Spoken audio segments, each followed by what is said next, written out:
Hello everyone, I hope आप सब preparation continue कर रहे होंगे। तो लास्ट वीडियो में हमने कुछ टॉपिक पे एंडिंग की थी अपनी विस्कोसिटी के टॉपिक के। आज उसी टॉपिक को हम कंटिन्यू करेंगे। तो लास्ट वीडियो तक हमने पढ़ा था कि विस्कोसिटी क्या होती है। अब और आज हम उसके बारे में थोड़ा और पढ़ेंगे, क्योंकि ये बहुत इम्पोर्टेंट टॉपिक है फर्स्ट यूनिट का, जिसमें से मोस्टली क्वेश्चन फ्रेम यहीं से होते हैं। सो न्यूटन्स लॉ ऑफ विस्कोसिटी हम पढ़ेंगे। इससे हमको आइडिया मिलता है कि न्यूटोनियन फ्लूइड क्या होते हैं। तो कोई भी फ्लूइड अगर उसका जो शेयर स्ट्रेस है वो उनके रेट ऑफ शेयर स्ट्रेन के डायरेक्टली प्रोपोर्शनल है, इस टाइप के फ्लूइड को हम क्या बोलते हैं? न्यूटोनियन फ्लूइड बोलते हैं। ओके, आप यहाँ पे पढ़ पाएंगे, all those fluid are said to be Newtonian fluid for whom shear stress is directly proportional to rate of shear strain। यही कुछ चीज़ें हमने अभी लास्ट वीडियो में भी डिस्कस की थी, तो आपको एक बेसिक अंडरस्टैंडिंग वहाँ पे बन गई रही होगी। तो आज हम वही आगे फर्दर डिस्कस कर रहे हैं। तो शेयर स्ट्रेस जैसा कि हम टाउ से डिनोट करते हैं, और यहाँ पे एक कांस्टेंट टर्म आ रहा था म्यू, जिसको हमने विस्कोसिटी का नाम दिया था। अभी यहाँ पे ये स्लोप लिखा हुआ है, वो क्यों लिखा हुआ है वो हम अभी देखेंगे आगे। एक ग्राफ है, उससे आपको ज़्यादा अच्छी अंडरस्टैंडिंग हो पाएगी। इसको हम न्यूटोनियन लॉ ऑफ विस्कोसिटी भी बोलते हैं, और इसी रूल को फॉलो करने वाले फ्लूइड्स को न्यूटोनियन फ्लूइड भी बोलते हैं, जिसमें एग्जांपल हैं कुछ वाटर, एयर, आपका मरकरी भी सी में आ गया, पेट्रोल, डीजल, ये सब न्यूटोनियन फ्लूइड के अंडर में आ जाते हैं। तो यहाँ से अगर हम विस्कोसिटी का टॉपिक टर्म जो है आपका म्यू, उसको देखें तो एक कांस्टेंट टर्म है। ओके, तो D theta by D tau slope of tau. एक तो अगर हम टाउ और D theta by D T के बीच में ग्राफ प्लॉट करते हैं, ये शेयर स्ट्रेस हो गया आपका, ये रेट ऑफ शेयर स्ट्रेन हो गया, इनके बीच में अगर हम ग्राफ प्लॉट करते हैं तो आपको पता है एक लीनियर हमको ग्राफ मिलेगा यहाँ पे।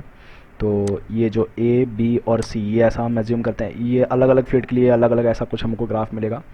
तो अगर आप यहाँ से समझ पाए तो जो हम म्यू अभी यहाँ पे हम बात कर रहे थे कि that mu is slope, okay, और जो कि कांस्टेंट है।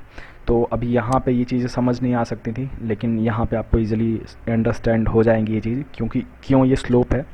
ओके, अगर हम इसको ऐसे ड्रॉ करते हैं, आप देखिएगा, इसको ऐसे ड्रॉ करते हैं और ये चीज़ फाइंड आउट करते हैं। ओके, इसका स्लोप हम फाइंड आउट करने की कोशिश करते हैं। तो ये आपका टाउ हो गया, और ये D theta by D T. Okay, तो अब यहाँ पे ये चीज़ आप देख पा रहे होंगे, mu A is greater than mu B is greater than mu C. Means इसका ग्राफ ज़्यादा, इसका स्लोप ज़्यादा है, इसका स्लोप उससे थोड़ा कम है, इसका स्लोप सबसे कम है। इसका मीन्स कि जो विस्कोसिटी ऑफ ए फ्लूइड है is more than viscosity of fluid B is more than viscosity of fluid C.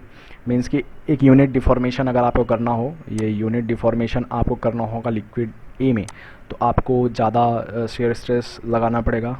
Y अगर आपको लिक्विड बी में आपको शेयर स्ट्रेन डेवलप करना है तो आपको कंपैरेटिवली लेस शेयर स्ट्रेस लगाना होगा। ओके, एंड अगर आपको सेम शेयर स्ट्रेन डेवलप करनी है फ्लूइड सी में तो आपको और ज़्यादा कम शेयर स्ट्रेस लगाना पड़ेगा। तो सीधे सीधे ये आप अब आपको ये चीज़ ज़्यादा इजीली क्लियर हो पाई होगी क्यों हम इसको यहाँ पे स्लोप बोल रहे थे। ओके, देन ये जो चीज़ें यहाँ पे नोट में लिखी हुई हैं, अभी हमने ये चीज़ें डिस्कस की, दैट न्यूटोनियन फ्लूइड के लिए विस्कोसिटी इज़ कांस्टेंट, वो डिफॉर्मेशन के थ्रू आउट कांस्टेंट रहेगी।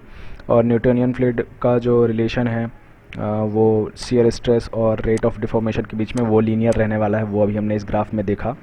और हाँ, ये थोड़ा सा इम्पॉर्टेंट चीज़ हो जाती है कि लिक्विड में जैसे ही हम टेम्परेचर इंक्रीज़ करेंगे तो हमारा म्यू जो है वो डिक्रीज़ होगा, मीन्स विस्कोसिटी डिक्रीज़ होगी। लेकिन गैसेस के केस में जैसे हम टेम्परेचर इंक्रीज़ करेंगे तो हमारी विस्कोसिटी डिक्रीज होगी।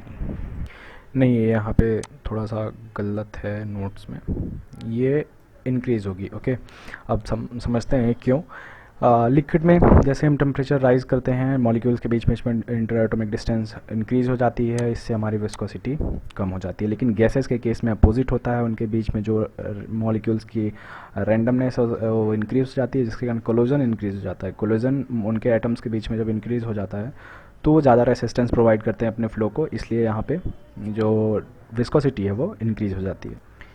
ये यहाँ पे वही चीज़ें लिखी हुई हैं जो अभी मैंने एग्जैक्ट आपको बताई कि लिक्विड में क्यों डिक्रीज़ होता है टेम्परेचर इंक्रीज़ करने पे, और गैस में क्यों इंक्रीज़, सॉरी ये फिर से मैं आपको बता दूंगा, ये इंक्रीज़ होता है। ओके, मैं भी इसको सुधारने की कोशिश करूँगा। इंक्रीज़ होता है विस्कोसिटी टेम्परेचर जैसे ही हम इंक्रीज़ करेंगे गैसेस के केस में। हम यूनिट ऑफ विस्कोसिटी की बात करें तो कोई भी प्रॉपर्टी होती है उसका एक यूनिट होता है प्रॉपर।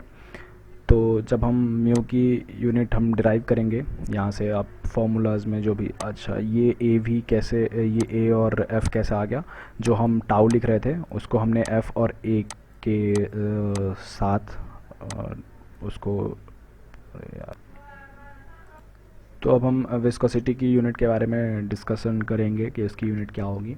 तो यूनिट निकालना तो आपने पहले ही पिछली क्लासेस में मतलब स्कूल में सीखा होगा, इंजीनियरिंग में भी आपको काफ़ी प्रैक्टिस हो गई होगी, लेकिन फिर भी अगर हम देखें तो म्यू की यूनिट के लिए, और ये आपको एफ़ और ए नहीं समझ में आ रहा होगा कहाँ से आया, तो मैं बता दूं कि जो वहाँ पे टाउ हुआ करता था उसको हम अगर एफ़ बाई ए के फॉर्म में लिखेंगे, ओके, तो तब वो वहाँ से एफ़ और ए इक्वेट करने के बाद आ जाएगा।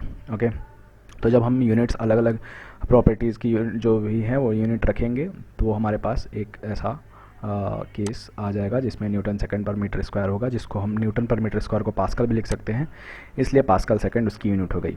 और अगर इसको फर्दर सिंप्लीफाई करते हैं तो kg metre per second square into second by metre square is equals to kg metre kg per metre second. अगर ये नहीं समझ में आया तो मैं इसको आपको फिर से एक बार समझा देता हूँ। न्यूटन को हम सिंपली ऐसे लिख सकते हैं KG metre per second square, और जो नीचे यहाँ पे मीटर स्क्वायर था वो यहाँ पे आ गया पास्कल के लिए न्यूटन पर मीटर स्क्वायर, और ये जो सेकंड है वो सेकंड ऐसे रह गया। ठीक है, ये मीटर इससे ये कैंसिल हो गया, देन ये सेकंड का ये सेकंड कैंसिल हो गया, तो हमारे पास ये यूनिट आ गई। तो most of the numerical problem में आपको ऐसी यूनिट आएगी या फिर ऐसी यूनिट भी आ सकती है। आपको यूनिट के लिए हमेशा रेडी रहना होगा, कैसे भी यूनिट आ जाएगी, आपको कन्वर्जन जरूर आना चाहिए। अब डायनामिक विस्कोसिटी अभी तक हम पढ़ रहे थे, या जिसको सिर्फ विस्कोसिटी बोलते हैं, अब उसका एक और भाई आ गया है काइनेमेटिक विस्कोसिटी। ओके, तो अगर हम बात करें काइनेमेटिक विस्कोसिटी तो बहुत इजी टर्म है कि जो डायनामिक विस्कोसिटी होता है उसका डेंसिटी के जो रेशियो होता है, ओके, काइनेमेटिक विस्कोसिटी क्या है, डायनामिक विस्कोसिटी और डेंसिटी का रेशियो ही काइनेमेटिक विस्कोसिटी कही जाती है। इसका अगर हम यूनिट निकालेंगे, यूनिट का ये आप चीज़ें देख सकते हैं कैसे निकालेंगे। फाइनल यूनिट आपको ज़रूर याद रखनी है, मीटर स्क्वायर पर सेकंड। ये याद करने की ज़रूरत नहीं है, ओके, ये तो आप खुद से निकाल सकते हैं अगर कभी फंस गए तो। मेन आपको याद ये ज़रूर रखना है। डायनामिक विस्कोसिटी हमें क्या बताता था, जो लेयर्स फ्लो हो रही हैं उनके बीच जो रेसिस्टेंस आता था फ्लो को लेके, ओके, वो हमको डायनामिक विस्कोसिटी बताता था। लेकिन अगर हम काइनेमेटिक विस्कोसिटी की बात करें तो वो हमको क्या, किसका रेसिस्टेंस, मॉलिक्यूलर मोमेंटम का रेसिस्टेंस शो करते हैं। मॉलिक्यूलर मोमेंटम ट्रांसफ़र जो होता है, मींस मोमेंटम आपने पढ़ा होगा, मोमेंटम ट्रांसफ़र भी आपने फिजिक्स में पढ़ा होगा 11th-12th में। तो जो मॉलिक्यूल्स के बीच में कोलिजन हो रहा है उसको लेके जो मोमेंटम ट्रांसफ़र हो रहा है उसका रेसिस्टेंस हमको काइनेमेटिक विस्कोसिटी गवर्न करता है। हाँ, ये चीज़ बताना मैं भूल गया था कि यूनिट का कन्वर्जन जब आएगा तो केजी पर मीटर सेकंड में अगर दिया हुआ है, इसको हम CGS यूनिट में कन्वर्ट करते हैं। 1000 ग्राम केजी को लिख दिया, मीटर सेकंड जो लिखा हुआ है मीटर को सेंटीमीटर में किया तो 100 हो गया।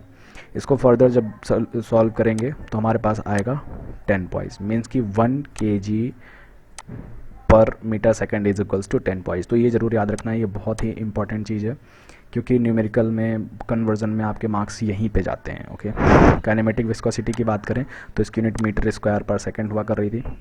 तो मीटर स्क्वायर 1 मीटर में मैं यहाँ पे लिखूँगा थोड़ा सा, 100 सेंटीमीटर होते हैं। ओके, तो अगर 1 मीटर स्क्वायर है तो 100 का स्क्वायर हो जाएगा, 100 सेंटीमीटर स्क्वायर। तो ये सॉल्व करने के बाद आपके पास स्ट्रोक्स आ जाएंगे। तो 1 metre square per second is equal to 10⁻⁴ strokes. ये ज़रूर याद करना है, ये दोनों यूनिट, ये ओके, पॉइज स्ट्रोक, ये बहुत इंपॉर्टेंट है, इसको जरूर याद रखिएगा, इसको मत भूलना। अब हम non Newtonian fluid topic start करते हैं। न्यूटोनियन फ्लूइड हमारा कवर हो चुका है। न्यूटोनियन फ्लूइड वही होता है जो उस रिलेशन को फॉलो करता है that shear stress is directly proportional to the rate of shear strain, जिसमें म्यू कांस्टेंट आता है जिसको हम डायनामिक विस्कोसिटी बोलते हैं। उसके बाद हमने काइनेमेटिक विस्कोसिटी पढ़ी। अब हमारा जो टॉपिक है वो है नॉन न्यूटोनियन फ्लूइड के बारे में। तो इसमें लिखा जरूर है ESE ऑब्जेक्टिव ओनली, लेकिन आपका गेट में भी थ्योरिकल क्वेश्चन, कभी कभी थ्योरेटिकल क्वेश्चन वो पूछ लेता है इस टॉपिक से।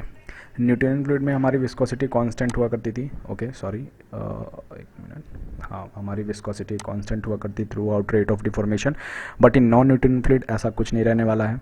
ओके, और यहाँ पे नॉन लीनियर रहने वाला है जो प्रोफाइल है हमारा। और नॉन न्यूटोनियन फ्लूइड की स्टडी को हम रियोलॉजी बोलते हैं। जो ये बहुत बेसिक चीज़ है, ये एग्ज़ाम में नहीं पूछी जाती, इनमें से अभी कुछ एग्ज़ाम में नहीं पूछा जाएगा। मेन जो एग्ज़ाम के लिए इंपॉर्टेंट है वो ये चीज़ है, इसको आप ज़रूर नोट डाउन करो। Tau is equals to a du/dy raise to the power n plus b। ये जनरल इक्वेशन है फ्लूइड के लिए, ये फ्लूइड के लिए बहुत जनरल इक्वेशन है। ओके, अब देखते हैं कैसे काम करता है। अगर हम न्यूटोनियन फ्लूइड की बात करें तो न्यूटोनियन फ्लूइड में जो b है उसकी वैल्यू 0 हो जाती है। b एक कांस्टेंट है, a b कांस्टेंट है। ओके, n एक इंडेक्स है और बाकी सारी चीज़ें तो आपको पता है। ये वेलोसिटी है, ये लेयर की डिस्टेंस है और ये आपका टाउ है, शेयर स्ट्रेस। तो n की वैल्यू जब 1 हो जाएगी, ओके, और b आपका 0 हो जाएगा, तब ये जो इक्वेशन है बनेगी वो आपकी न्यूटोनियन फ्लूइड की बनेगी। ये जो a हो जाएगा, यहाँ की जगह हमारे पास म्यू हो जाता है, तो हमारा न्यूटोनियन फ्लूइड का इक्वेशन बन जाता है। ओके, तो अब हम क्लासिफिकेशन पढ़ेंगे। तो पहला जो हमारा बेसिस है वो जब म्यू हमारा वेरी करेगा d(θ/dt) के रिस्पेक्ट में, मीन्स कि इसके रिस्पेक्ट में जब हमारा म्यू वेरी करेगा तब के लिए हम पढ़ते हैं। तो पहला आता है डाइलेंट फ्लूइड। डाइलेंट फ्लूइड में जो n की वैल्यू हमारी होती है ग्रेटर देन 1 होती है और b 0 होता है।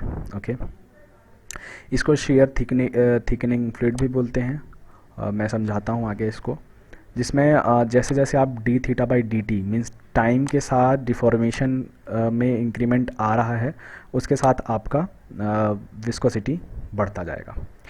अब समझ में नहीं आया, कोई बात नहीं, एक एग्जांपल लेते हैं अपन। Sugar in water solution. Okay, एक पानी का सोल्यूशन, क्या करो, एक कप में पानी लो। ओके, उसमें आप शुगर ऐड करना स्टार्ट करो। तो विथ रिस्पेक्ट टू टाइम जब आप उसमें डिफॉर्मेशन करते जा रहे हो और d(θ/dt) आपका इंक्रीज़ होता जा रहा है। ओके, तब आप देखोगे कि धीरे धीरे वो थिक होता जाएगा जो आपका सोल्यूशन है, तो उसकी विस्कोसिटी क्या हो रही है, इंक्रीज़ हो रही है। वो हो गया आपका डाइलेंट फ्लूइड। ओके, अब नेक्स्ट आता है स्यूडोप्लास्टिक। तो स्यूडोप्लास्टिक में n की वैल्यू लेस देन 1 होती है और b आपका इज इक्वल्स टू 0। ये इसका ग्राफ है, आप ग्राफ के स्लोप से भी आप समझ सकते हो। ओके, डाइलेंट फ्लूइड के बारे में। स्यूडोप्लास्टिक की बात करें तो b की वैल्यू 0 होती है। ओके, 0 होती है b की वैल्यू, इसीलिए यहाँ पे ये ऑरिजिन से स्टार्ट हो रहा है। अगर b की वैल्यू कुछ होती तो वो यहाँ कहीं से स्टार्ट होता। ओके, प्रोफाइल ऐसा नहीं बनता, बट वो स्टार्ट यहाँ से होता। n is less than 1 means इसका स्लोप कम होता जाएगा, डिक्रीज़ होता जाएगा, डिक्रीजिंग नेचर का है स्लोप। और इसका मतलब ये साफ साफ है कि जो म्यू है, ओके, ये जो स्लोप हमको हो रहा है वो डिक्रीज़ होता जा रहा है d(θ/dt). जैसे जैसे d(θ/dt) बढ़ेगा हमारा जो स्लोप है वो कम होता जाएगा। इसको शेयर थिनिंग फ्लूइड भी बोलते हैं। अब जिस तरह थिकनिंग था, मतलब वो धीरे धीरे मोटा होता जाएगा, और शेयर थिनिंग फ्लूइड में फ्लूइड जो है धीरे धीरे पतला होता जाएगा। तो जैसे कि आपका पेंट हो गया, ब्लड हो गया, लिपस्टिक हो गया। लिपस्टिक के बारे में ज़्यादा आइडिया तो नहीं बता सकते, बट पेंट की अगर बात करें तो पेंट को जैसे जैसे हम घुमाते जाते हैं या मिक्स करते जाते हैं वो पतला होता जाता है। ओके, देन इस कैटेगरी में हमारा लास्ट है बिंघम प्लास्टिक। बिंघम प्लास्टिक में n की वैल्यू 1 होती है और b is not equal to 0। मैंने अभी बताया कि अगर b की वैल्यू 0 नहीं है तो वो समथिंग यहाँ से स्टार्ट होगा। ओके, और b यील्ड स्ट्रेस है। यील्ड स्ट्रेस मीन्स कि आपको इनिशियली कुछ ना कुछ स्ट्रेस प्रोवाइड करनी पड़ेगी उसको फ्लूइड को फ्लो कराने के लिए।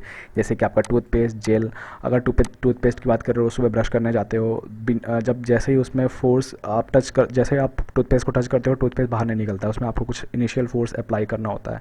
तो ये जो b की वैल्यू है वो वही इनिशियल फोर्स या इनिशियल स्ट्रेस है जो आप फ्लूइड को प्रोवाइड करते हो। उसके बाद वो फ्लो स्टार्ट करता है और उसके बाद उसका फ्लो न्यूटोनियन के नेचर का रहता है। बस ये लास्ट टॉपिक, इसके बाद आपका विस्कोसिटी ख़त्म, उसके बाद हम नेक्स्ट प्रॉपर्टी पढ़ेंगे। तो अगर म्यू जो है विस्कोसिटी वो टाइम के साथ वेरी हो रहा है, मीन्स अभी हमारा D theta by D T के साथ वेरी हो रहा था, अब टाइम के साथ वेरी हो रहा है। ओके, जैसे जैसे टाइम बढ़ता जाएगा वो बढ़ता जाएगा। तो इसमें पहला जो कैटेगरी है वो रियोपैक्टिक में जैसे टाइम जैसे जैसे इंक्रीज़ होगा उसके साथ विस्कोसिटी इंक्रीज़ होगी। जैसे कि जिप्सम H2O में जिप्सम मिला दिया, प्रिंटरिंग, जैसे कि धीरे धीरे वो उसमें सॉलिडिफिकेशन स्टार्ट हो जाता है, सेम वो चीज़ है, उसकी विस्कोसिटी इंक्रीज़ हो रही है। थिक्सोट्रॉपिक की बात करें तो टाइम के साथ उसकी विस्कोसिटी डिक्रीज़ होती है। जैसे कि आइसक्रीम को आप पकड़ के रखो, धीरे धीरे वो उसका जो विस्कोसिटी है वो कम होने लगेगा और वो पिघलना स्टार्ट करेगी। ये ग्राफ आप सबका एक साथ देख सकते हैं। अगर ये ग्राफ रिवीजन के टाइम में काफ़ी हेल्पफुल प्रूफ होते हैं। ये ग्राफ अभी हमने इंडिविजुअली पहले शो किए हैं। इन ग्राफ को एक साथ प्लॉट करेंगे तो ये कुछ ऐसा प्लॉट होंगे। आप इनको एक बार अच्छे से वीडियो पॉज करके ध्यान से देख लो, और मिलते हैं नेक्स्ट वीडियो में। फिर आगे कंटिन्यू करेंगे हमारी जो कुछ और प्रॉपर्टीज़ बची हुई हैं, 2-3 जो बची हुई हैं। और थैंक यू सो मच, मिलते हैं नेक्स्ट वीडियो में।